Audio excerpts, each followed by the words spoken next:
പഠിക്കുവാനായി കടന്നു വരുവാൻ അനുഗ്രഹമായ സമയത്താണ് ഞാൻ ദൈവത്തെ സ്തുതിക്കുന്നു. കടന്നു വന്നിരിക്കുന്ന എല്ലാ പ്രിയപ്പെട്ടവർക്കും വിശ്വാസമായ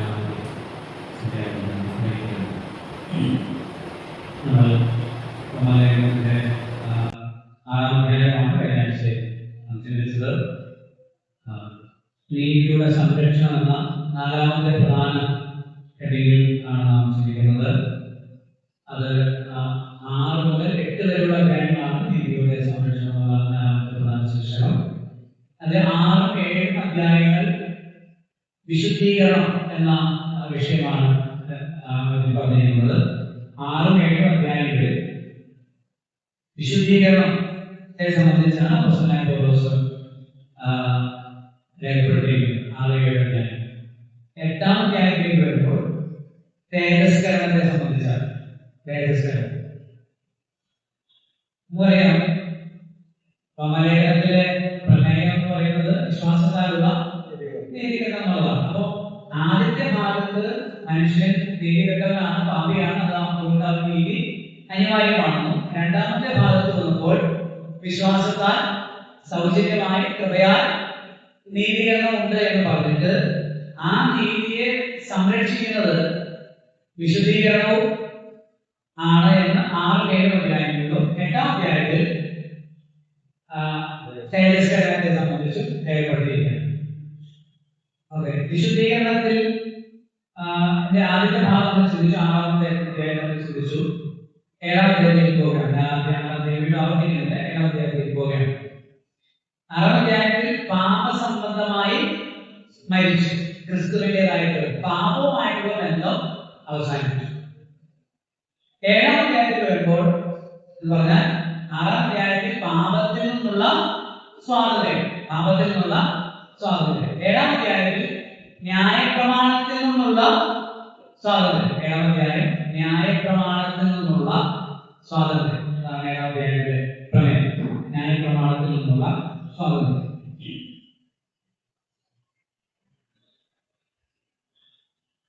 ന്യായപ്രമാണത്തിൽ നിന്നുള്ള സ്വാതന്ത്ര്യം. 2 വാദങ്ങൾ ഞാൻ നേരത്തെ പറഞ്ഞതുപോലെ നമ്മളൊരു കാര്യം പറയുമ്പോൾ, ഒരു കാര്യം അവതരിപ്പിക്കുമ്പോൾ കേൾവിക്കാർക്ക് നമ്മളൊരു കാര്യം നമ്മുടെ വീട്ടിൽ പറഞ്ഞാലും ഒരു വ്യക്തി പറയുമ്പോൾ ബാക്കിയുള്ള ആളുകൾക്ക് എന്താവും? യോജിപ്പുണ്ടാകാം, വിയോജിപ്പുണ്ടാകാം, മറുപടിയുണ്ടാകാം. അങ്ങനെ അങ്ങനെ ചെയ്താൽ അത് ഇതുമായിട്ട് യോജിക്കുന്നില്ലല്ലോ എന്ന് പറയുന്ന പോലെ വിയോജിപ്പുണ്ടാകും. 2 വാദങ്ങളുണ്ട്. 1ാമത്തെ വാദം, കൃപയാൽ വിശ്വാസത്താൽ നീതീകരിക്കപ്പെട്ടുവെങ്കിൽ, രക്ഷ സുനിശ്ചിതമാണെങ്കിൽ, നീതീകരണം ഉറപ്പിക്കപ്പെട്ടുവെങ്കിൽ, പാപമോചന ആത്മരക്ഷ സുനിശ്ചിതമാണെങ്കിൽ പിന്നെ ബാക്കിയുള്ള കാലം എങ്ങനെയും ജീവിക്കാമല്ലോ എന്ന ഒരു മറുചോദ്യം, അല്ലെങ്കിൽ ജീവിക്കാമല്ലോ എന്ന ആളുകളുടെ ഒരു തെറ്റിദ്ധാരണ, ആർക്കെങ്കിലും ഉണ്ടെങ്കിൽ ആ തെറ്റിദ്ധാരണ അല്ല, മറുഭാഗത്തു നിന്നുള്ള ആളുകളുടെ ഒരു പ്രതിവാദം, അങ്ങനെ ജീവിക്കാമല്ലോ എന്ന ഒരു പ്രതിവാദം. 2ാമത്തെ ഒരു ചിന്ത എന്ന് പറയുന്നത് ഒരു കൂട്ടം ആളുകളുടെ ചിന്ത, അല്ലെങ്കിൽ ന്യായപ്രമാണവാദികൾ പറഞ്ഞ 2ാമത്തെ ഒരു വാദം എന്താണ്? വിശ്വാസത്താലാണ് രക്ഷ, ക്രിസ്തുവിന്റെ ക്രൂശുമരണത്തിലാണ് രക്ഷ. പക്ഷേ പൂർണ്ണത പ്രാപിക്കാനായിട്ട് ഇത് വേണം, പ്രവൃത്തി വേണം, അല്ലെങ്കിൽ ന്യായപ്രമാണത്തിന്റെ ആചാരാനുഷ്ഠാനങ്ങൾ നിവർത്തിച്ചാലേ പൂർണ്ണത പ്രാപിക്കാനായിട്ട് സാധിക്കുകയുള്ളൂ. ക്രിസ്തു മശിഹയാണ്, രക്ഷകനാണ്, പാപവിമോചകനാണ്, അവന്റെ ക്രൂശുമരണമാണ് പാപമോചനത്തിനുള്ള മാർഗം. പക്ഷെ അത് ആ വ്യക്തി പൂർത്തീകരണത്തിലേക്ക് എത്തണമെങ്കിൽ എന്ത് വേണം? അവന്റെ ഭാഗത്തു നിന്നും കൂടെ എന്ത് ചെയ്യണം? പ്രയത്നങ്ങൾ ആവശ്യമാണ്. ഈ വാദമാണ് വാദത്തിനെതിരാണ് 3-ാം അധ്യായത്തിന് 1 മുതലുള്ള വാക്യങ്ങൾ. നമുക്ക് 2 വാക്യം അവിടെ നിന്ന് വായിക്കാം, 2-3 വാക്യങ്ങൾ അതിന്റെ ആരംഭം വായിക്കുക. അതിലാണ് 3-ാം അധ്യായത്തിന്റെ 1 മുതൽ 3 വരെയുള്ള വാക്യങ്ങൾ വായിച്ചത്. ആ ബുദ്ധിയില്ലാത്ത ജനാത്തിന് യേശുക്രിസ്തു ക്രൂശിക്കപ്പെട്ടവനായതുകൊണ്ട് കണ്ണിന് മുമ്പിൽ വരച്ചിരിക്കെ നിങ്ങളെ കുറ്റം ചെയ്ത് മയക്കേണ്ട. ഞാൻ ഇതൊന്നും മാത്രം ഗ്രഹിക്കാൻ ഇരിക്കുന്നു. നിങ്ങൾക്ക് ആത്മാവ് ലഭിച്ചത് ന്യായപ്രമാണത്തിൽ നിങ്ങൾക്ക് ആത്മാവിനെ ലഭിച്ചത് ന്യായപ്രമാണത്തിന്റെ പ്രവൃത്തിയാലോ അതോ വിശ്വാസത്തിന്റെ പ്രസംഗം കേട്ടതിനാലോ? നിങ്ങൾ ഇത്ര ബുദ്ധികെട്ടവരോ? ആത്മാവ് കൊണ്ട് ആരംഭിച്ചിട്ട് ഇപ്പോൾ ജഡം കൊണ്ടോ സമാപിപ്പിക്കുന്നത്. അവിടെ സമാപിപ്പിക്കുക എന്നത് അവസാനിപ്പിക്കുക എന്ന അർത്ഥമല്ല.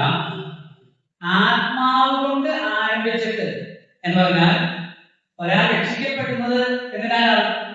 പരിശുദ്ധാത്മാവിന്റെ പ്രവൃത്തിയാലാണ്. അപ്പൊ പാപവിമോചനം യേശുവിന്റെ, അതാണ് അവിടെ യേശുക്രിസ്തു ക്രൂശിക്കപ്പെട്ടവനായി വരച്ച് കിട്ടിയിരിക്കെ നിങ്ങളെ ശുദ്ധം ചെയ്ത് മയക്കിയതാണ് ആരാണ്? അപ്പൊ ക്രിസ്തുവിന്റെ ക്രൂശുമരണത്തിൽ നമുക്ക് സർവസ്വം ഉണ്ട്. നമ്മുടെ പൂർണ്ണത ക്രിസ്തുവിലാണ്.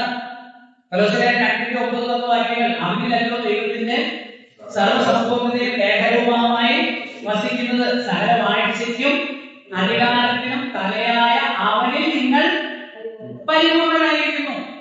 ക്രിസ്തുവിൽ നമുക്ക് സകലവുമുണ്ട്, നമ്മൾ പൂർണ്ണരാണ് എന്ന് നിങ്ങളെ പഠിപ്പിച്ചിട്ട് നിങ്ങൾ ആത്മാവ് കൊണ്ട് ആരംഭിച്ചിട്ട് ഇപ്പൊ ജഡം കൊണ്ട് എന്ത് ചെയ്യാൻ ശ്രമിക്കുന്നു? പൂർണ്ണരാകാൻ ശ്രമിക്കുന്നു. മൂന്നാം വാക്യല്ലേ ആത്മാവ് കൊണ്ട്? അതെന്താ കാര്യം? 3 വായിച്ചോ.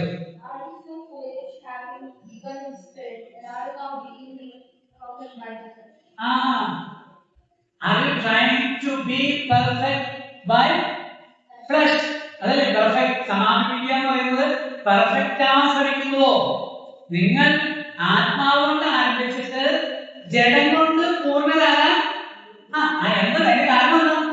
പരിശീലന ജഡത്തിലെ ശരീരത്തിൽ പരിശീലനയേറ്റ് ശരീരം കൊണ്ട് കർമ്മം ചെയ്ത് ശരീരത്തെ നിർമ്മിപ്പിച്ച് 21 ഉപസിച്ച് കർമ്മങ്ങൾ ചെയ്ത് ആചാരാനുഷ്ഠാനങ്ങൾ ചെയ്ത് ശരീരം ഉപയോഗിച്ചുള്ള ഒരു പ്രവൃത്തിയാലും ദൈവസന്നിധിയിൽ എന്ത് ചെയ്യാൻ കഴിയില്ല? പൂർണ്ണനാകാൻ കഴിയില്ല. അത് ഫൂളിഷ്നെസ്സാണ്, അല്ലെ? നിങ്ങൾ ഇത്ര ബുദ്ധികെട്ടവരോ എന്നാണ്. അപ്പൊ ആ ചോദ്യത്തിനുള്ള, അതായത് ആ വാദത്തിനുള്ള ഉത്തരമാണ് 7-ാം അധ്യായം. അതായത് ന്യായപ്രമാണത്തിന്റെ ആവശ്യമില്ല പൂർണ്ണതയ്ക്ക്. ന്യായപ്രമാണത്തിന് ആരെയും കഴിയില്ല, പൂർണ്ണരാകാൻ കഴിയില്ല. അതാണ്. ഓക്കെ, നമുക്ക് അവരുടെ വാക്യത്തിൽ വരാം. അതിന്റെ 1 മുതൽ 6 വരെയുള്ള വാക്യങ്ങൾ, 7-ാം അധ്യായത്തിന്റെ 1 മുതൽ 6 വരെയുള്ള വാക്യങ്ങളിൽ ന്യായപ്രമാണത്തിന്റെ അധികാരം എന്നതാണ്. ന്യായപ്രമാണത്തിന്റെ അധികാരം കഴിഞ്ഞ ആഴ്ച വർഷം വായിച്ചതാണ്, അതുകൊണ്ട് അധികം ഞാൻ വിശദീകരിക്കുന്നില്ല. നമുക്ക് വായിച്ചു പോകാം. ഞാൻ വായിക്കാം. സഹോദരന്മാരെ, ന്യായപ്രമാണം അറിയാവുന്നവരല്ലോ ഞാൻ സംസാരിക്കുന്നത്. മനുഷ്യൻ ജീവനിൽ കാലത്തോളം ന്യായപ്രമാണത്തിൽ അവരുടെ അധികാരമുണ്ട് എന്ന് നിങ്ങൾ അറിയുന്നില്ലയോ? ഭർത്താവുള്ള സ്ത്രീ ജീവിച്ചിരിക്കുന്ന ഭർത്താവിനോട് ന്യായപ്രമാണത്താൽ ബന്ധിക്കപ്പെട്ടിരിക്കുന്നു. ഭർത്താവ് മരിച്ചാൽ അവൾ ഭർത്ത് ന്യായപ്രമാണത്തിന് മുൻപുള്ളതായി. ഭർത്താവ് ജീവിച്ചിരിക്കുമ്പോൾ അവൾ വേറെ പുരുഷനായ വ്യഭിചാരിണി എന്ന് വരുന്നു. ഭർത്താവ് മരിച്ചെങ്കിലോ അവൾ വേറെ പുരുഷനായ വ്യഭിചാരിണി എന്ന് വരാനുള്ള ന്യായപ്രമാണത്തിന്റെ സൗന്ദര്യമാകുന്നു. അതായത് ആ 1-ാം വാക്യത്തിൽ കണ്ടു, സഹോദരന്മാരെ, ന്യായപ്രമാണം അറിയുന്നവരോടല്ലോ ഞാൻ സംസാരിക്കുന്നത് എന്ന് പറഞ്ഞാൽ, നമ്മൾ ഈ ലേഖനത്തിൽ പരമാവധി കാണുന്ന റോമിലുള്ള ദൈവമക്കൾ വിജാതികളാണ്. ജാതികളായ നിങ്ങളോട് എന്ന് പല പ്രാവശ്യം പറയുന്നുണ്ട്. 1-ാം അധ്യായം 11-ാം വാക്യം, അതുപോലെ 15-ാം അധ്യായം ഒക്കെ നമ്മൾ കാണുന്നുണ്ട്, ജാതികളായ നിങ്ങളോട്. പക്ഷെ അപ്പൊ ഇവരെങ്ങനെ ന്യായപ്രമാണം അറിയുന്നത് എന്ന് പറഞ്ഞാൽ, അവര് യഹൂദന്മാരായി തീർന്ന വിജാതികളായിരിക്കണം, ഹെലനിസ്റ്റിക് ജ്യൂസ് എന്ന് പറയും. ഞാൻ പറഞ്ഞിട്ടുണ്ടെന്ന് എനിക്ക് തോന്നുന്നു. 2-ാം അധ്യായത്തിൽ പ്രസ്താവനയുണ്ട്. എന്താണ് പറഞ്ഞിരിക്കുന്നത്? യഹൂദ മതാനുസാരികൾ വായിച്ചിട്ടുണ്ടോ? അവിടെ 2:10 ഈ പെന്തക്കോസ്ത് നാളില് യെരൂശലേമിൽ വന്നുകൂടിയവരുടെ ആ ലിസ്റ്റ് പറയുമ്പോൾ 2-ാം അധ്യായത്തിൽ 10-ാമത് വായിക്കുന്നുണ്ട്. 10-ന്റെ ഒടുവിൽ ഇങ്ങനെയാണ്: റോമയിൽ നിന്ന് വന്നു പാർക്കുന്നവരും യഹൂദന്മാരും യഹൂദ മതാനുസാരികളും. യഹൂദൻ ജന്മനാലല്ല, യഹൂദന്മാരല്ല, പക്ഷേ യഹൂദ മതാനുസാരികളാണ്. വേറൊരു ഉദാഹരണം പറഞ്ഞാൽ 26 അധ്യായത്തില് പൗലോസിന്റെ പ്രതിവാദത്തിൽ, 1-ാം പ്രതിവാദത്തിൽ അവിടെ, അതായത് റോമിലല്ല, തന്നെ പിടിച്ചപ്പോൾ അവിടെ കൈസരിയിൽ വെച്ചുണ്ടായ പ്രതിവാദത്തില് ഫെസ്തോസും അതുപോലെ അഗ്രിപ്പ രാജാവിന്റെ മുമ്പിൽ താൻ വാദപ്രതിവാദം നടത്തുമ്പോൾ പറയുന്നുണ്ട്, രാജാവെ അങ്ങേക്ക് ഇതെല്ലാം അറിവുള്ളതല്ലോ എന്ന് പറയുന്നുണ്ട്. അദ്ദേഹം യുദ്ധനല്ല, പക്ഷെ ഈ കാര്യങ്ങളൊക്കെ അദ്ദേഹത്തിന് അറിയാം. അപ്പൊ അതാണ് പറയുന്നത്, ന്യായപ്രമാണം അറിയുന്നവരോടല്ലോ ഞാൻ പറയുന്നത്. അപ്പൊ ഈ ന്യായം എന്ന് പറഞ്ഞാൽ അവർക്കും ന്യായപ്രമാണം അറിയുകയും ന്യായപ്രമാണത്തിന്റെ ആചാരാനുഷ്ഠാനങ്ങൾ ചെയ്യുകയും അതുമായി ബന്ധപ്പെട്ട ആളുകളാണ്. അപ്പൊ ന്യായപ്രമാണത്തിന്റെ കീഴിലിരിക്കാൻ അവർക്ക് എന്തുണ്ട്? താല്പര്യമുണ്ട്, ഇഷ്ടമുണ്ട് ന്യായപ്രമാണത്തിന്റെ കീഴിലിരിക്കാനായിട്ട്.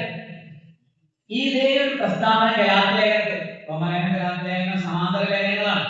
അപ്പൊ ഈ എന്താ പറയുന്നത്, അതേ വാക്ക് പറയുന്നുണ്ട് 4-ാം അധ്യായത്തിൽ ഗലാത്യലേഖനത്തിൽ, ന്യായപ്രമാണത്തിന് കീഴിലിരിക്കാൻ ഇച്ഛിക്കുന്നവരെ ന്യായപ്രമാണം പറയുന്നത് കേൾപ്പിൻ, എന്നോട് ചോദിപ്പിൻ, ഞാൻ പറയാം എന്ന് പറയുന്നുണ്ട്. അപ്പൊ ന്യായപ്രമാണത്തിന് ജീവിച്ചിരിക്കുന്ന മനുഷ്യന് മേലെന്നുണ്ട്. ഒന്നാവാക്കി എന്തുണ്ട്? മനുഷ്യൻ ജീവനോടെ ഇരിക്കുന്ന കാലത്തൊക്കെ ന്യായപ്രമാണത്തിന് അവന്റെ മേൽ മരിച്ചു കഴിഞ്ഞാൽ അധികാരമുണ്ടോ? ഇല്ല. മരിച്ച ആളുടെ മേല് ഒന്നിനൊന്നില്ല, അധികാരമില്ല. അപ്പൊ അതിനൊരു ഉദാഹരണം പറഞ്ഞിരിക്കുകയാണ് വിവാഹ ജീവിതവുമായി ബന്ധപ്പെട്ട്. എന്നാ ഭർത്താവ് ജീവിച്ചിരിക്കെ സ്ത്രീ ഭർത്താവുമായിട്ട് ഭർത്തൃന്യായ പ്രമാണ പ്രകാരം ബന്ധിക്കപ്പെട്ടിരിക്കുന്നു. ഭർത്താവ് മരിച്ചാൽ അവൾ വേറൊരുവനായാൽ കുറ്റമില്ല, അല്ലെങ്കിൽ അവൾക്ക് വ്യഭിചാരിണി എന്ന് പേര് വരും.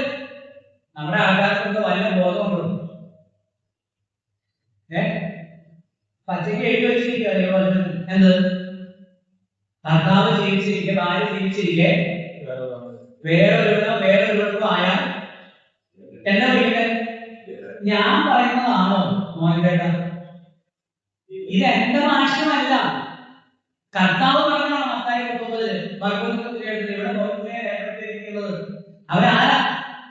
ഒരു മനുഷ്യൻ ഈ ഭർത്താവ് ഭാര്യ ജീവിച്ചിരിക്കെ മറ്റൊരു വിവാഹം കഴിച്ചാൽ, സാധാരണ മനുഷ്യർ അബദ്ധം പറ്റിയൊരു തെറ്റ് ചെയ്താൽ, ലൈംഗിക പാപം ചെയ്താൽ, അത് ഒരിക്കൽ ചെയ്യുന്നതോ അല്ലെങ്കിൽ എപ്പോഴെങ്കിലും പറ്റുന്ന ഒരു തെറ്റാണ്. ഇതെല്ലാം ഇത് നിരന്തരം ആ വ്യക്തി ചെയ്യാം. ആ വ്യക്തി ആരാണ്? എന്താ പറഞ്ഞിരിക്കുന്നത്? വ്യഭിചാരിയാണ്.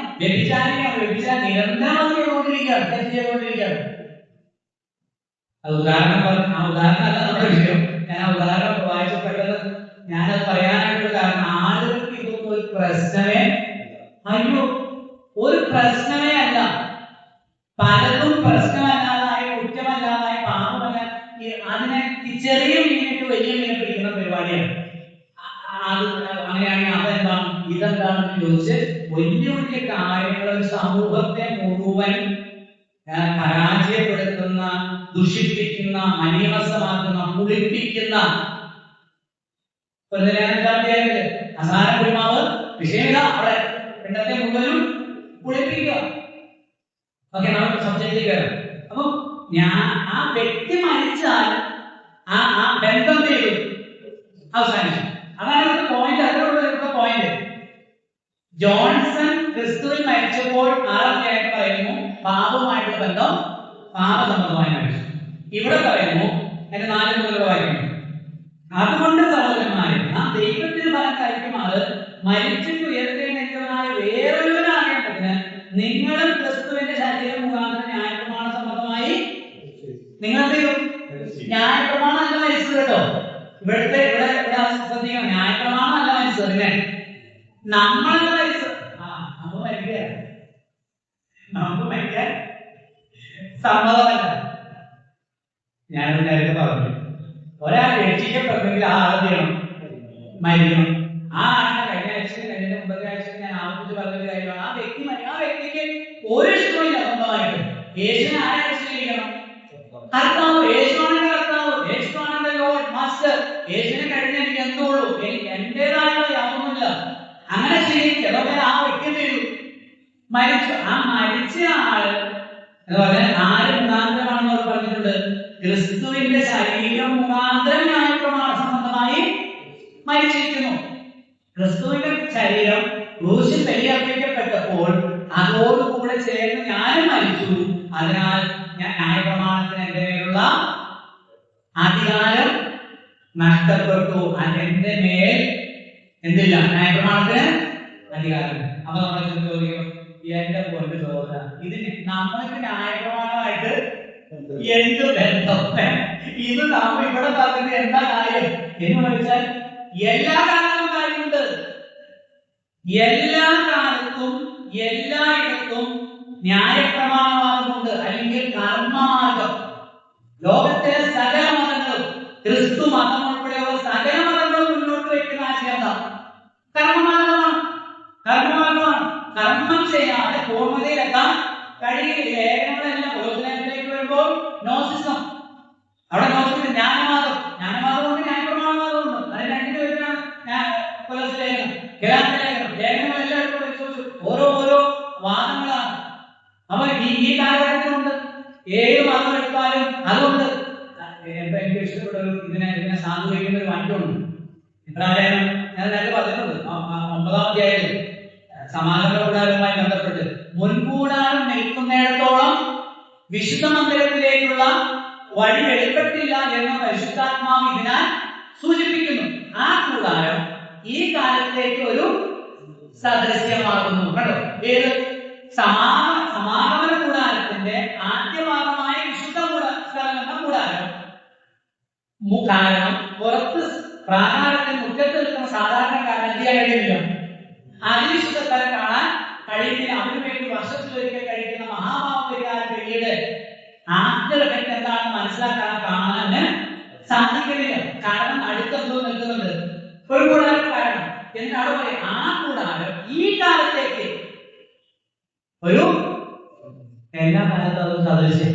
എന്നിട്ട് അതെന്താന്ന് പറയുന്നത്, അതിനൊത്തവണ്ണം ആരാധനക്കാരുടെ മനസാക്ഷിയെ പൂർണ്ണ സമാധാനം വരുത്തുവാൻ കഴിയാത്ത വഴിപാട് യാഗങ്ങളും നിരന്തരമായി ഈ നിരന്തരമായി അർപ്പിക്കുന്ന ചെയ്യുന്ന കർമ്മങ്ങളാണ് മനുഷ്യനെ ദൈവത്തെ തമ്മിലെത്തിയത്, അകറ്റുന്നത്. അത് ഈ കാലത്തേക്ക് സദൃശ്യമാണെന്ന്. അപ്പൊ എല്ലാ കാലത്തുമുള്ള എല്ലാവരുടെ മേലുമുള്ള മതത്തിന്റെ അധികാരം എന്നേക്കുമായി ഇല്ലാതാക്കുന്നതാണ് ഒരു വ്യക്തി ക്രിസ്തുവിനോടുകൂടെ മരിക്കുമ്പോൾ. നാം ഏത് മതത്തിലായിരുന്നോട്ടെ, ഏത് സമുദായത്തിലായിരുന്നോട്ടെ, ആ വ്യക്തി യേശുവിനെ കർത്താവായിട്ട് സ്വീകരിക്കുമ്പോൾ ആ വ്യക്തി എന്ത് ചെയ്തു? മരിച്ചു. മരിച്ച ആൾക്ക് മേലെ പറയപ്പെടാ, നീ എന്ത് പരിപാടി കാണിച്ച് നമ്മുടെ ഇത്രയും വലിയ ഇത്രയും വലിയ സമുദായം, പള്ളി, പട്ടവും ഇത്രയും വലിയ മതമൊക്കെ കിട്ടുന്ന ആരും 7 പേരുള്ള എന്താ പറയുന്നത് പെന്തക്കോസ്തക്കാരോട് നമ്മൾ പെന്തക്കോസ് എന്ന് പറയുമ്പോൾ തന്നെ പല എന്താ ഭാഷയിലാണ് പറയുന്നത്. ഓക്കെ, നിങ്ങൾ പോയി 4-7 പേരും നീ ഇതിന് ജനിച്ച ആളല്ലേ?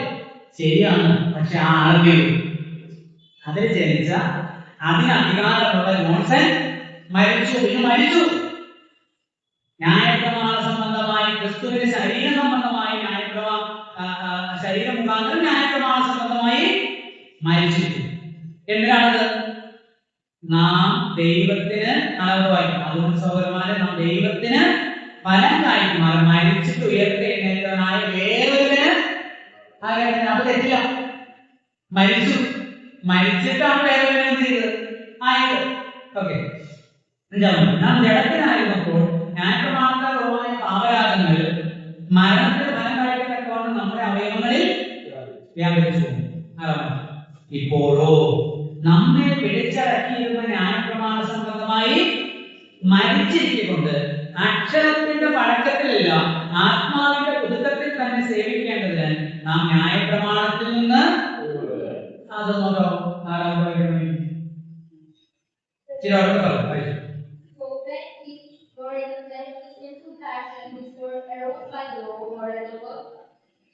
Our members gave proof to them, but now we have to deliver to the Lord, and exactly what we were. അവിടെ ന്യായപ്രമാണത്തിൽ നിന്ന് ഒഴിവുള്ളവരായെന്നുള്ളത് നമ്മൾക്ക് വായിച്ചാൽ ശ്രദ്ധിച്ചോ. We have been delivered from the law. ന്യായപ്രമാണത്തിൽ നിന്ന് വിടുവിക്കപ്പെട്ടു, സ്വതന്ത്രരായി എന്നുള്ളതാണ്. അതായത് 6-ാം അധ്യായത്തിൽ പാപത്തിൽ നിന്ന് സ്വാതന്ത്ര്യം പ്രാപിച്ചു. 7-ാം അധ്യായത്തിൽ നമ്മുടെ മേൽ ന്യായപ്രമാണത്തിന് അധികാരം ഉണ്ടായിരുന്നു. ആ ന്യായപ്രമാണത്തിന്റെ അധികാരത്തിൽ നിന്ന് നമ്മെ സ്വതന്ത്രരായി. അവിടെ വാക്കുകൾ ശ്രദ്ധിക്കണം. ഇപ്പോഴോ നമ്മെ പിടിച്ചടക്കിയിരുന്ന ന്യായപ്രമാണം ഇത് വല്ലാത്ത പരിപാടിയാണ്. ഈ മതത്തിന്റെ മതം എന്ന് പറയുന്നത് ഭയങ്കര എന്താ പറയുന്നത്, ഒരു മാസ്മരിക ശക്തിയുള്ള ഒരു സാധനമാണ്. എത്രയോ ആളുകൾ സത്യം ഗ്രഹിച്ചിട്ടും കർത്താവ് ഭൂമിയിലായിരുന്ന സമയത്ത് പോലും യോഹന്നാന്റെ സുവിശേഷം 12-ാം അധ്യായത്തിൽ 39-42 വരെ വായിച്ചു നോക്കിയാൽ അവിടെ എങ്ങനെയാണ് എഴുതിയിരിക്കുന്നത്? എന്നിട്ടും പ്രമാണികളിൽ തന്നെയും അനേകർ അവനിൽ വിശ്വസിച്ചു. പള്ളി ഭ്രഷ്ടരാകാതിരിക്കേണ്ടതിന് പരീശന്മാർ നിമിത്തം ഏറ്റു പറഞ്ഞില്ല. എന്തെങ്കിലും വിശ്വസിച്ചു, എന്തെങ്കില്ല ഏറ്റു പറഞ്ഞില്ല. അതവിടെ പോയിട്ട് ഏറ്റു പറയുക, മനുഷ്യന്റെ മുമ്പിൽ എന്നെ ഏറ്റു പറയുന്ന ഏറ്റു പറഞ്ഞില്ല. എന്തുകൊണ്ട് ഏറ്റു പറഞ്ഞില്ല? പള്ളി ഭ്രഷ്ടരാകാതിരിക്കാൻ. എന്നിട്ട് അവിടെ എങ്ങനെ എഴുതിയിരിക്കുന്നത്? അവർ ദൈവത്തിൽ നിന്നുള്ള മാനത്തേക്കാൾ മനുഷ്യരിൽ നിന്നുള്ള മാനത്തെ അധികം സ്നേഹിച്ചു. അതാണ് ഈ പിടിച്ചടക്കിയിരിക്കുന്ന ന്യായപ്രമാണം അവിടെ എഴുതിയിരിക്കുന്നത്. ഈ മതം പിടിച്ചടക്കിയിരിക്കുക മനുഷ്യൻ. അപ്പൊ അതിൽ നിന്ന്, അതിന്റെ അധികാരത്തിൽ നിന്ന് യേശുക്രിസ്തു മുഖാന്തരം നമുക്ക് എന്ത് കിട്ടി? സ്വാതന്ത്ര്യം കിട്ടി. 6-ാം അധ്യായം പാപത്തിൽ നിന്ന് സ്വാതന്ത്ര്യം പോലെ മതത്തിന്റെ ആചാര അനുഷ്ഠാനങ്ങളിൽ നിന്ന്, മതത്തിന്റെ നിയമങ്ങളിൽ നിന്ന്, മതത്തിന്റെ നിരർത്ഥകതയിൽ നിന്ന് നമുക്ക് എന്നേക്കുമായി ക്രിസ്തുവിൽ സ്വാതന്ത്ര്യം ലഭിച്ചു. അവർ ചോദിച്ചു, നിങ്ങൾ പറയുന്നത് ന്യായപ്രമാണത്തെ എന്തോ വലിയൊരു അപരാധമായിട്ടാണല്ലോ പറയുന്നത്. ന്യായപ്രമാണത്തിൽ നിന്ന് സ്വാതന്ത്ര്യം ലഭിച്ചു എന്ന് പറയുമ്പോ ന്യായപ്രമാണം എന്തോ കുഴപ്പമുള്ള ഒരു സാധനമായിട്ടാണല്ലോ പൗലോസെ നിങ്ങൾ അവതരിപ്പിക്കുന്നത്. അതാണ് അടുത്ത ചോദ്യം. കേൾക്കാൻ അല്ലേ? അതായത്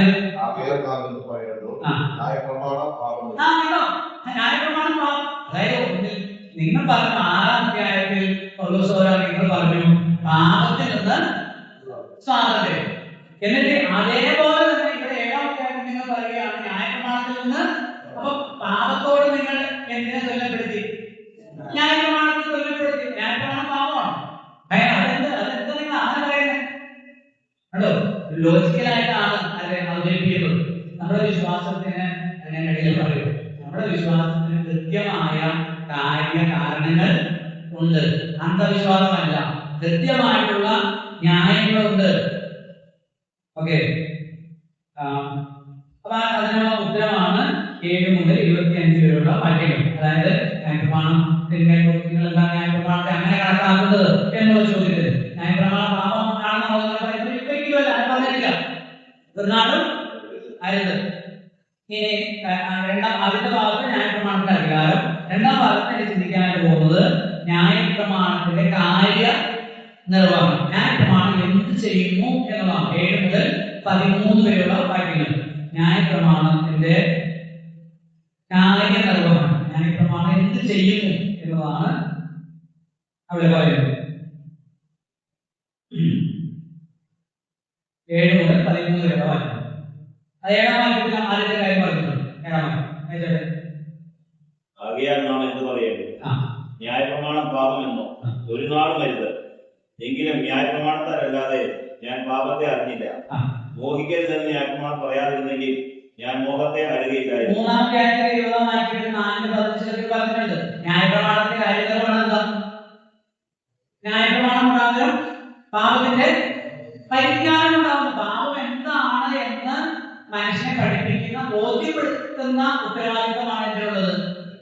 ഞാനൊരു ഉദാഹരണം പറഞ്ഞിരുന്നത് എനിക്കറിയാം. വളരെ അസുഖം വരുമ്പോൾ നമ്മൾ ഹോസ്പിറ്റലിൽ ചെല്ലുമ്പോൾ ഡോക്ടർ ചെക്കപ്പ് ഒക്കെ ചെയ്തിട്ടും ഡോക്ടർ മനസ്സിലായിട്ട് ഡോക്ടർ പറയും ഇതെന്ത് ചെയ്യണം, സ്കാൻ ചെയ്യണം. സ്കാൻ, CT സ്കാൻ അല്ലെങ്കിൽ MRI സ്കാൻ. സ്കാൻ ചെയ്തിട്ടില്ല ഈ വ്യക്തിക്ക് എന്താണ് കുഴപ്പം എന്നുള്ളത്, ശരീരത്തിന് എന്താണ് കുഴപ്പം എന്നുള്ളത് ഡയഗ്നോസ് ചെയ്യാം. അത് മനസ്സിലാക്കാനായിട്ടുള്ള ഒരു മാധ്യമമാണ് സ്കാൻ. CT സ്കാൻ മെഷീൻ ആ രോഗത്തെ ചികിത്സിച്ചു. രോഗം എന്താണെന്നുള്ളത് പറയും. അതെങ്ങനെയാണ്, ഇതാണ് എന്റെ രോഗം, എന്താണ് രോഗം, മോഹം. മോഹം ഒരു പാപമാണ് എന്ന് ന്യായപ്രമാണം പറഞ്ഞില്ലായിരുന്നെങ്കിൽ സകല മനുഷ്യരെ എന്ത് ചെയ്തുകൊണ്ടിരുന്നത്? മോഹിച്ചുകൊണ്ടിരുന്നില്ലേ? വല്ല കുഴപ്പമുണ്ടോ? പക്ഷെ ന്യായപ്രമാണം പറഞ്ഞു, യാക്കോബിലായിരുന്നു പറഞ്ഞു, മോഹം ഗർഭം ധരിച്ച് പാപത്തെ പ്രസവിക്കുന്നു, പാപം ഒഴിച്ചിട്ട് മരണത്തെ തരുന്നു. ശരി, അപ്പൊ അവിടെയാണ് ഇതിന്റെ കുഴപ്പം ആരംഭം. ഇത് ആരെ പഠിച്ചത്? ന്യായപ്രമാണം 10ാമത്തെ കൽപ്പന മോഹിക്കരുത്. അപ്പൊ ന്യായപ്രമാണത്തിന് ന്യായപ്രമാണം 1, ന്യായപ്രമാണം പഠിപ്പിക്കുന്നു പാപം എന്താണ്. 8-9 വാക്യങ്ങൾ. ന്യായപ്രമാണം പാപത്തെ ഉണർത്തുന്നു. ന്യായപ്രമാണം പാപത്തെ ഉണർത്തുന്നു. 8-9 വാക്യങ്ങൾ. പാപവും അവസരം ലഭിച്ചിട്ട് കൽപ്പനയാൽ നിങ്ങൾ സകലവിധ മോഹത്തെയും ജനിപ്പിച്ചു. ന്യായപ്രമാണം കൂടാതെ പാപം നിർജ്ജീവമായിരുന്നു ആകുന്നു. ഞാൻ ഒരു കാലത്ത് ന്യായപ്രമാണം കൂടാതെ ജീവിച്ചിരുന്നു. എന്നാൽ കൽപ്പന വന്നപ്പോൾ പാപം വീണ്ടും ജീവിക്കുകയും ഞാൻ നയിക്കുകയും ചെയ്തു. മനസ്സിലായോ? അതായത് ഈ നമ്മൾ സാധാരണ പറയാറുണ്ട്, നിയമം ഉള്ളിടത്ത് നിയമ ലംഘനവുമുണ്ട്. സാധാരണ പറയുന്ന ഒരു ഉദാഹരണം, നമുക്ക് ഇവിടെ ഈ മേശപ്പുറത്ത് ഒരു പാത്രം കമഴ്ത്തി വെച്ചിരിക്കും. ഒരു പാത്രം കമഴ്ത്തി വെച്ചിരിക്കും. ഇത് പറയുക, ഇത് ആരും തുറന്നു നോക്കരുത്, ഞാൻ പോയിട്ട് വരുന്നവരെ നിങ്ങൾ ആരും തുറന്നു നോക്കരുത് എന്ന് പറഞ്ഞാൽ തുറന്നു നോക്കും. പക്ഷെ അത് എന്തുകൊണ്ടാണ്? നിയമം, ആ നിയമം അത് ഇന്ന കാര്യം ചെയ്യരുത് എന്ന് പറയുമ്പോ എന്തായാലും ഈ പാത്രത്തിന്റെ അടിയില് എന്തായാലും എന്നുള്ള ഒരു ത്വര, നിയമമുള്ളായിരുന്നു നിയമ ലംഘനം. അത് നേരത്തെ പറഞ്ഞിട്ടുണ്ട്, 5-ാം അധ്യായം വിശദീകരിച്ചാണ്. അന്ന് പാപം ഇവിടെ പറഞ്ഞിരിക്കുന്നത് സജീവമായി തീർന്നു അല്ലെ? 8-ാമത്തെ വാക്യത്തിൽ ന്യായപ്രമാണം കൂടാതെ പാപം നിർജീവമാകുന്നു. ന്യായപ്രമാണം വന്നപ്പോ, കൽപ്പന വന്നപ്പോ എന്തായി? അത് സജീവമായി തീർന്നു. അപ്പൊ അത് ലംഘിക്കാനായിട്ട് ഷുഗർ വന്നു കഴിയുമ്പോൾ മധുരം തിന്നണമെന്ന് അല്ലേ? ഷുഗർ വരുന്നത് വരാ പ്രശ്നം ഇല്ലേ? ഷുഗർ വന്നു കഴിയുമ്പോൾ നമ്മൾ രാത്രി 12 മണിക്ക് ആരും കാണാതെ പോയി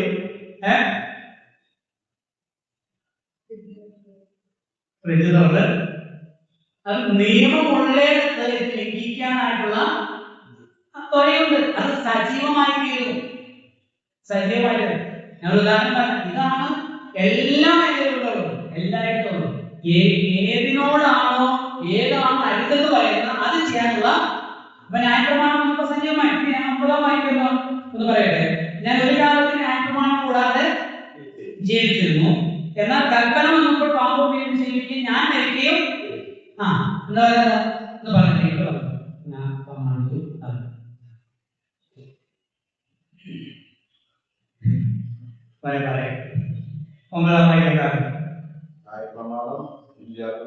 അവിടെ ഞാനെന്ന് പറഞ്ഞിട്ടുണ്ട്. ഒരു കാലത്ത് ഞാൻ ന്യായപ്രമാണം കൂടാതെ ജീവിച്ചിരുന്നു, എന്നാൽ ന്യായപ്രമാണം കൽപ്പന വന്നപ്പോൾ അല്ലേ കൽപ്പന വന്നപ്പോൾ പാപം വീണ്ടും ജീവിക്കുകയും ഞാൻ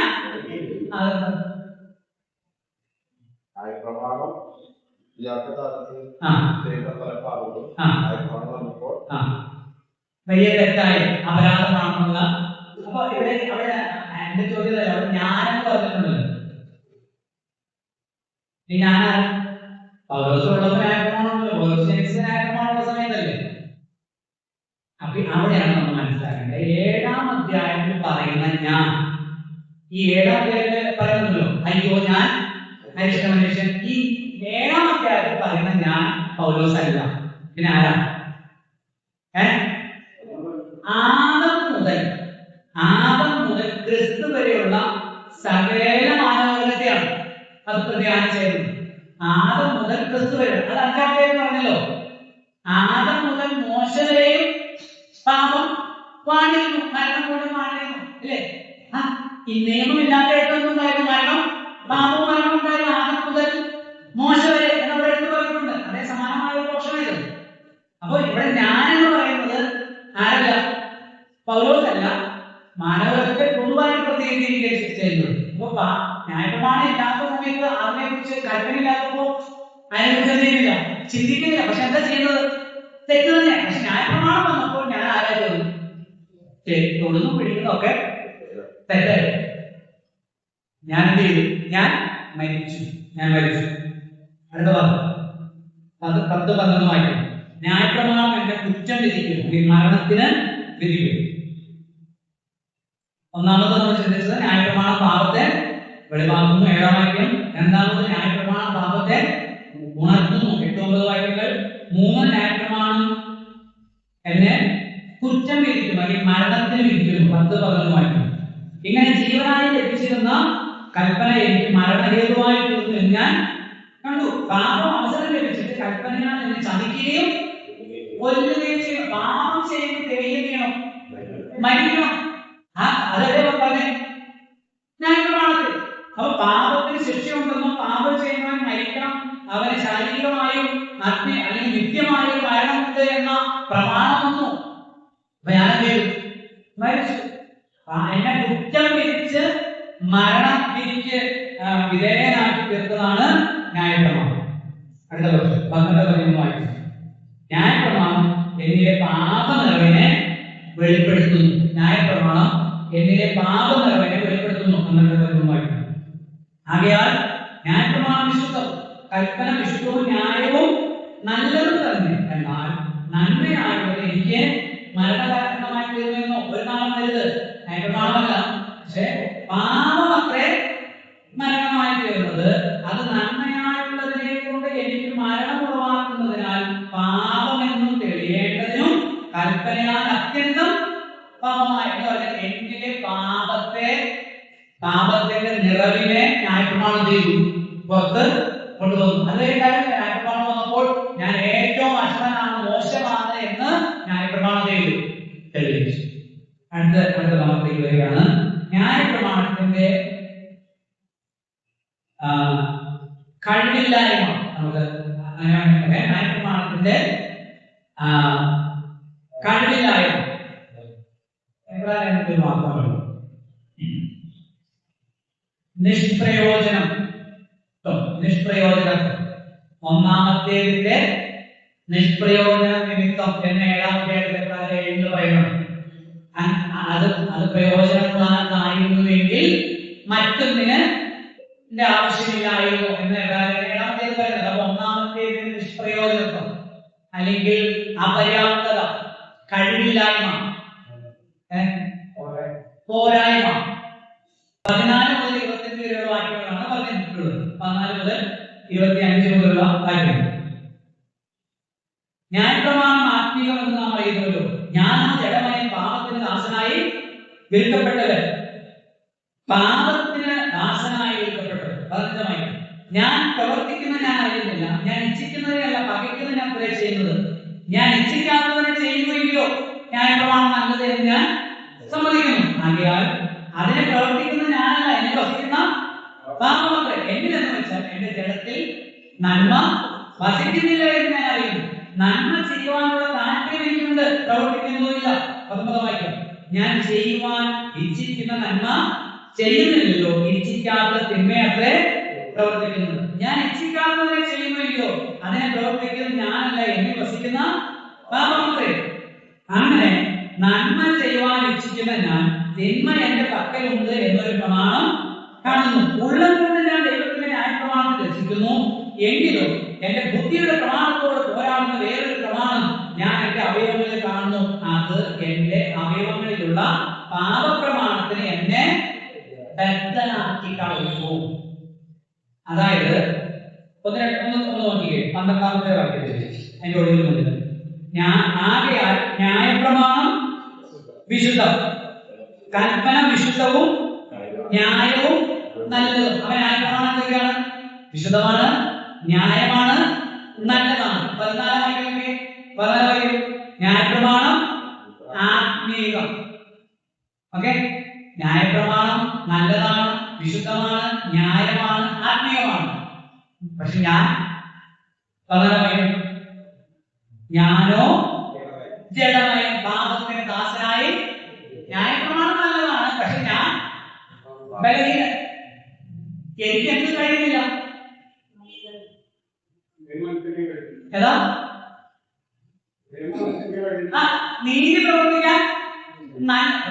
ഇന്നത്തെ ഭാഷയിൽ പറഞ്ഞാൽ നല്ലത് ചെയ്യുവാൻ ഞാൻ ആഗ്രഹിക്കുന്ന നന്മയല്ല, പിന്നെ ആഗ്രഹിക്കാത്ത വേണ്ട എന്ന് ചിന്തിക്കുന്ന തെറ്റാണെന്ന് മനസ്സിലാക്കുന്ന കാര്യങ്ങളാണ് ഞാൻ ചെയ്യുന്നത്. ചെയ്യാൻ ആഗ്രഹിക്കുന്ന വേണ്ടുന്ന കാര്യങ്ങൾ എനിക്ക് ചെയ്യാൻ കഴിയുന്നില്ല.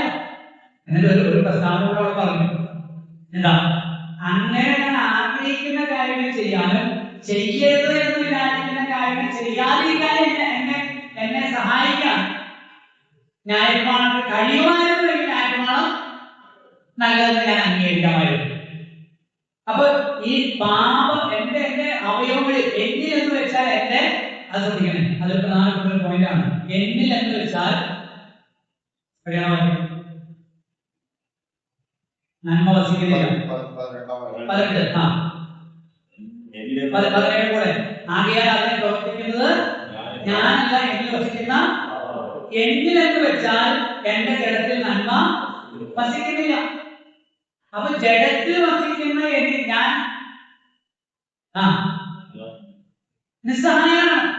കാരണം എന്റെ ശരീരം ഉള്ളം കൊണ്ട് അവിടെ 23-ാമത്തെ വാക്യം പറയുന്നുണ്ട്, ഉള്ളം കൊണ്ട് ഞാൻ ദൈവത്തിന്റെ 22 ഉള്ളം കൊണ്ട് ഞാൻ ദൈവത്തിന്റെ ന്യായപ്രമാണത്തിൽ നമ്മൾ ഒരു കാര്യം വചനമൊക്കെ കേൾക്കുമ്പോൾ നമുക്ക് വലിയ സന്തോഷമായി. ഇതാണ് ശരി, ഇങ്ങനെ ജീവിക്കണം, ജീവിക്കുകയാണ്, ഇങ്ങനെയൊക്കെ ജീവിക്കണം. നമ്മൾ ഇത്രയും പേര് കടന്നു വചനം പഠിക്കുന്നതുകൊണ്ട് നമ്മളെ വചനത്തെ ചെയ്യുന്നു, സ്നേഹിക്കുന്നു, വചനത്തിൽ നമ്മൾ ആനന്ദിക്കുന്നു, വചനത്തിൽ സദസ്യവാക്യത്തിലും 119 സംഖ്യത്തിലും പറഞ്ഞ പോലെ വചനത്തിൽ രസിക്കുന്നു, പ്രമോദിക്കുന്നു, ആനന്ദിക്കുന്നു. വചനത്തിൽ നമ്മൾ പക്ഷേ അങ്ങനെ രസിക്കുകയും സന്തോഷിക്കുകയും ആനന്ദിക്കുകയും ഒക്കെ ചെയ്യുന്നുണ്ടെങ്കിലും ഈ അവയവങ്ങളിൽ എന്ത് ചെയ്യുന്നു? ഈ പാപത്തിന്റെ പ്രമാണം ചെയ്യുന്നത് നമ്മോട് പോരാടുന്നുണ്ട്. അത് നമ്മെ അതിനെ എന്ത് ചെയ്യുന്നുണ്ട്? തെറ്റാക്കി കളയുന്നുണ്ട്. അപ്പൊ അതിൽ നിന്ന് വിടുവിക്കാൻ ആർക്ക് കഴിയുന്നില്ല? ന്യായപ്രമാണത്തിന് കഴിയില്ല. ന്യായപ്രമാണം നല്ലതാണ്, ന്യായപ്രമാണം വിശുദ്ധമാണ്, ന്യായപ്രമാണം ന്യായമാണ്, ന്യായപ്രമാണം ആത്മീയമാണ്, ന്യായപ്രമാണം നീതിയുള്ളതാണ്. പക്ഷെ ന്യായപ്രമാണത്തിന് എന്നെ ആത്മീയരാക്കാൻ ഞാനോ ജഡമയൻ എന്ന് പറഞ്ഞ ഞാനല്ല, ആത്മീയമല്ല. ന്യായപ്രമാണം ആത്മീയമാണ്, പക്ഷെ ന്യായപ്രമാണത്തിന് എന്നെ ആത്മീയരാക്കാൻ ഞാൻ ജഡമയാണ്. എന്നെ നല്ലവൻ, ന്യായപ്രമാണം നല്ലതാണ്, പക്ഷെ എന്നെ നല്ലവനാകാൻ ഞാൻ ആഗ്രഹിക്കാത്ത തിന്മയാണ് ചെയ്യുന്നത്. ന്യായപ്രമാണം വിശുദ്ധമാണ്, പക്ഷെ എന്റെ വിശുദ്ധനാക്കാൻ ന്യായപ്രമാണത്തിന് സാധിക്കുന്നില്ല. അതാണ് ന്യായപ്രമാണത്തിന്റെ കഴിവില്ലായ്മ. അപ്പൊ എന്തുകൊണ്ട് ന്യായപ്രമാണത്തിൽ നിന്ന് മോചനം നിങ്ങൾ മോചിക്കപ്പെട്ടു അല്ലെങ്കിൽ സ്വതന്ത്രരാക്കപ്പെട്ടു? അത് ന്യായപ്രമാണം തെറ്റാവുന്നത് തെറ്റല്ല. പക്ഷെ ന്യായപ്രമാണത്തിന് ആരെയും നല്ലവരാക്കാൻ ലോകത്തിലെ ഒരു നിയമത്തിനും ഒരു മതത്തിന്റെ കർമ്മമാർഗത്തിനും ഒരുവരെയും നല്ലവരാക്കാനായിട്ട് കഴിയുന്നില്ല. അവിടെയാണ് അടുത്ത വാക്യത്തിന്റെ പ്രത്യേകത. 24 പരിചിതമായ ഈ മരണത്തിന്റെ അധീനമായ ശരീരത്തിൽ എന്നെ ആഗ്രഹിക്കും. കർത്താവായ യേശുക്രിസ്തു മുഖാന്തരം ഞാൻ ദൈവത്തിന് സ്തോത്രം ചെയ്യുന്നു. ഇങ്ങനെ ഞാൻ തന്നെ ബുദ്ധിമുട്ട് ദൈവത്തിന്റെ പ്രമാണത്തെയും ജഡമുള്ള പാപത്തിന്റെ പ്രമാണത്തെയും ചെയ്യും. ഞാൻ നേരത്തെ പറഞ്ഞ കാര്യം ഒന്നുകൂടെ പറയുക, മാറ്റരുത്. നമ്മുടെ സാധാരണ ഉദ്ധരിക്കുന്ന വാക്യമാണ് 24 വാക്യം. അയ്യോ ഞാൻ അരിഷ്ട മനുഷ്യൻ, മരണത്തിന് അധികമായ ശരീരത്തിൽ നിന്ന് എന്നെ മനുഷ്യവർഗമാണ്. പൗലോസ് കേട്ടോ, തെറ്റിദ്ധരിക്കരുത്. പൗലോസ് പറഞ്ഞു പൗലോസ് അരിഷ്ടനാണ്. അല്ല, മനുഷ്യവർഗത്തെയാണ് പ്രതിനിധീകരിക്കുന്നത്. അയ്യോ ഞാൻ എത്ര നിസ്സഹായനായവരാണ്. മരണത്തോടെ വന്ന് മേല് പറഞ്ഞു പാപം നിമിത്തം മരണം വന്നു. പാപം കൽപ്പനയാൽ ചതിക്കുകയും കൊല്ലുകയും ചെയ്യുന്നു. കാരണമായിട്ട് പാപത്തിന് അങ്ങനെ ഒരു കാര്യമുണ്ടോ? കൽപ്പനയാൽ ചതിക്കുകയും അനേക നാശത്തിലേക്ക് ജീവിച്ചിരിക്കെ മരിച്ചതുപോലെയും അല്ലാതെ ആത്മഹത്യ കൊലപാതകങ്ങളിലേക്കൊക്കെ പോകുന്നതിന്റെ കാരണം അതാണ്. പാപമനുഷ്യ ചതിക്കുകയും കൊല്ലുകയും ചെയ്യുകയാണ്. അതിന്റെ വ്യത്യസ്തമായ തലങ്ങളിലുള്ളത്. ഏറ്റവും അവസാന നിത്യമായ മരണത്തിലേക്ക്, മരണത്തിന് അധീനമായ ഒരു ശരീരത്തിൽ മരണമായ യേശുക്രിസ്തു മുഖാന്തരം ദൈവത്തിന് സ്തോത്രം ചെയ്യുന്നു. അതൊരു അർത്ഥവിരാമമാണ്. ബാക്കി തുടരുന്നത് 8-ാം അധ്യായത്തിൽ എന്ന് പറഞ്ഞാൽ അർത്ഥം യേശുക്രിസ്തു മുഖാന്തരം കൊണ്ട് ന്യായപ്രമാണം നല്ലതും ആത്മീയവുമാണ്. പക്ഷെ എന്നെ നല്ലവനാക്കാൻ വിശുദ്ധനാക്കാനും ആത്മീയനാക്കാനും ന്യായപ്രമാണത്തിന് കഴിയില്ല. പക്ഷെ ആർക്ക് കഴിയും? യേശുക്രിസ്തുവിന് കഴിയും. യേശുക്രിസ്തു മുഖാന്തരം ഞാൻ ദൈവത്തിന് സ്തോത്രം ചെയ്യും. എന്നെ മരണത്തിൽ നിന്നും പാപത്തിൽ നിന്ന് വിടുവിക്കാൻ കഴിയും. അതാണ് 8-ാം അധ്യായം തുടർച്ചയാണ്. അധ്യായങ്ങൾ പിന്നീട് തിരിച്ചതാണ്. എഴുതുന്ന ആൾ അധ്യായം തിരിച്ച് വാക്യം തിരിച്ച് എഴുതിയത്. അപ്പൊ അതിന്റെ തുടർച്ചയാണ്. അതുകൊണ്ട് ഇപ്പോൾ ക്രിസ്തുവേശുള്ളവർക്ക് ശിക്ഷാവിധി ന്യായപ്രമാണ ശിക്ഷ വിധിച്ചെങ്കിൽ ന്യായപ്രമാണത്തിന്റെ കീഴിൽ നിന്ന് നമ്മൾ മോചിതരായപ്പോൾ ന്യായപ്രമാണം വിധിച്ച ആ ശിക്ഷാവിധിയിൽ നിന്ന്, വിധി പ്രസ്താവത്തിൽ നിന്ന് നമുക്ക് എന്നേക്കുമായിട്ട് മോചനം കിട്ടും. ക്രിസ്തുവേശുള്ളവർക്ക് ഒരു അത് 8-ാം അധ്യായം രജിസ്റ്ററാണ്. ക്രിസ്തുവിനാണോ അവനെന്തില്ല, ന്യായവിധിയില്ല, ശിക്ഷാവിധി. നമ്മൾ പണ്ട് വിചാരിച്ചുകൊണ്ട് എല്ലാവരും കൂട്ടി വരും. അന്ത്യവിധിയെ എല്ലാവരും കൂട്ടി വരുത്തിയിട്ട് പുസ്തകം തുറന്നിട്ട് നോക്കി പ്രൊഫസർ പേര് നിങ്ങൾ പറയുന്നു. അങ്ങനെ പറയില്ല. അങ്ങനെയില്ല. അങ്ങനെയുണ്ടോ? ചിന്തിച്ചു കഴിയാനുണ്ടോ? അങ്ങനെയല്ലേ? നമ്മുടെ ഭാവിയിൽ എല്ലാവരെയും കൂടിയാണ് നമ്മൾ ഏൽപ്പിക്കുന്നത്. അല്ലല്ലോ. നമ്മളെപ്പോൾ വരും? എപ്പോ വരും? എപ്പോഴെങ്കിലും കഴിഞ്ഞിട്ട് പല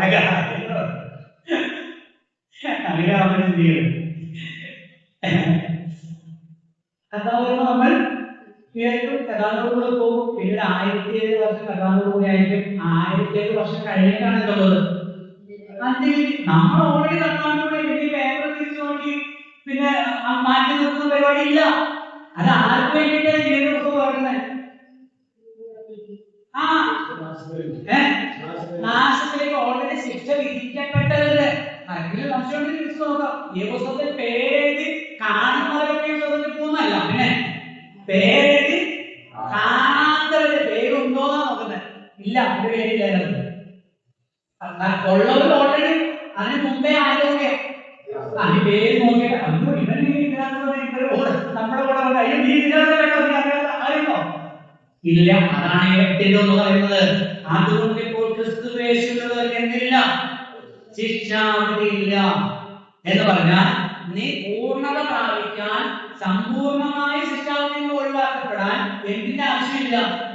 ന്യായപ്രമാണം അനുഷ്ഠിക്കേണ്ട ആവശ്യം ഇല്ല. അതാണ് അതിന്റെ വ്യംഗ്യം.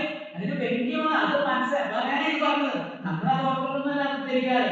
അതിന്റെ ആവശ്യമില്ല. പക്ഷെ ഇതാണ് അതിന്റെ കാര്യം. മനുഷ്യന്റെ ഭാഗത്ത് നിന്ന് എന്തെങ്കിലും ചെയ്ത് ശിക്ഷാവിധിയിൽ നിന്ന് സമ്പൂർണ്ണമായി മോചനം പ്രാപിക്കാൻ ശ്രമിക്കണ്ട. അതാണ് ചെയ്തത്. ക്രിസ്തുവിലായോ അവനെന്തില്ല? ശിക്ഷാവിധിയില്ല. രണ്ടാം വാക്യം എന്താ പറയുക?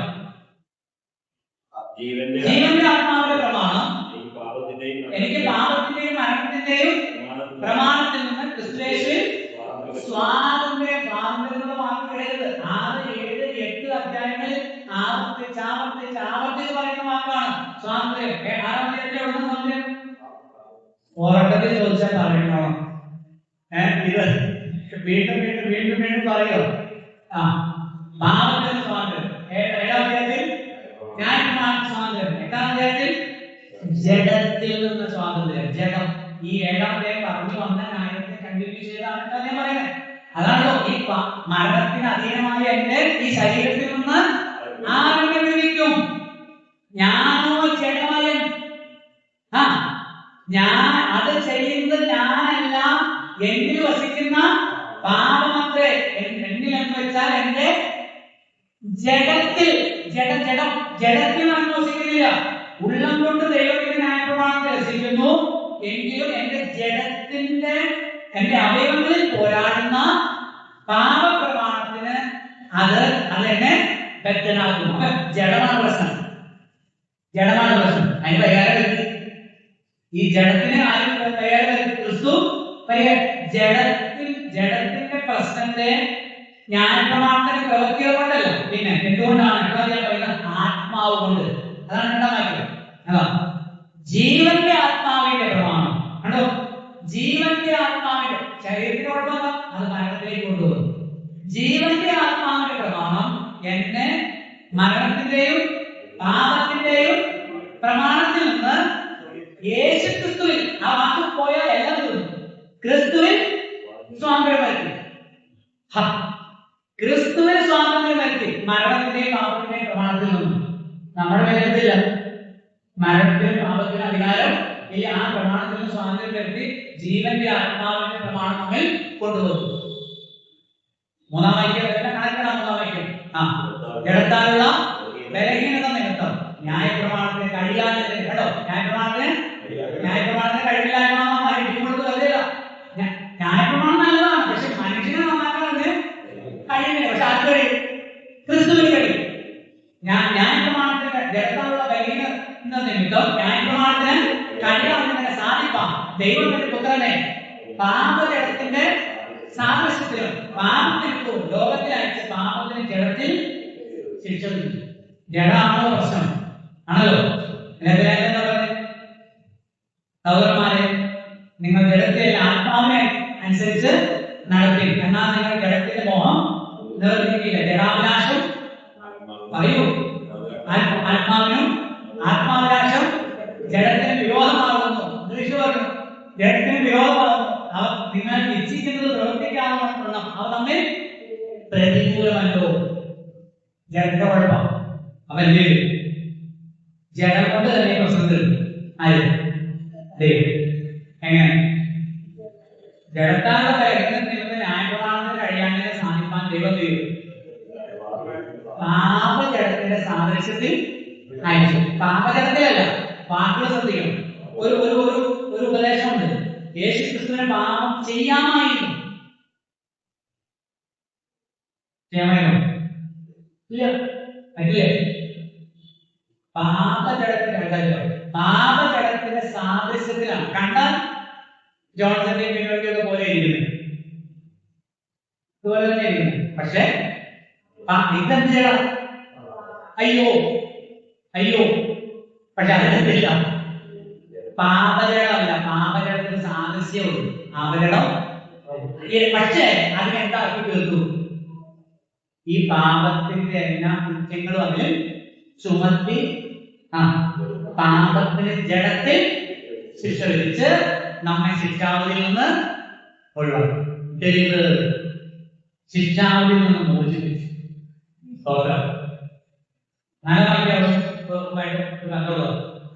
ജഡത്തെയല്ല ആത്മാവിനെ അത്ര അനുസരിച്ച് നടക്കുന്ന നമ്മെ ന്യായപ്രമാണത്തിന്റെ നീതി എന്തിനനുസരിച്ച് നടക്കുക? ആത്മാവിനെ ആത്മീക പ്രമാണത്തെ സ്വന്തമായിട്ട് വീണ്ടും കർമ്മമാർഗത്തിലേക്ക് പോകുന്നവർ അപൂർണരും ദൈവകൃപയുടെ പുറത്തുള്ളവരുമാണ്. അവരുടെ മേലത്തുണ്ട് ശിക്ഷാവധിയും. എന്നാൽ ദൈവകൃപയിൽ നിലനിൽക്കുന്നവർ ദൈവത്തിന്റെ സന്നിധി പൂർണ്ണരും ദൈവത്തിന് പ്രസാദമുള്ളവരുമാക്കിയാൽ അവരുടെ മേൽ ശിക്ഷാവധി. സ്തോത്രം ചെയ്യാം, നന്ദി പറയാം. ഈ ആത്മീയ സത്യങ്ങൾ മനസ്സിലാക്കി നമ്മെ ആരാക്കി തീർത്തിരിക്കുന്നു എന്ന് ഓർത്തുകൊണ്ട് ഇതിനനുസൃതമായ ആത്മീയ ജീവിതം നയിപ്പാൻ നമ്മുടെ ദൈവത്തിന് സമർപ്പിക്കാം, യാചിക്കാം.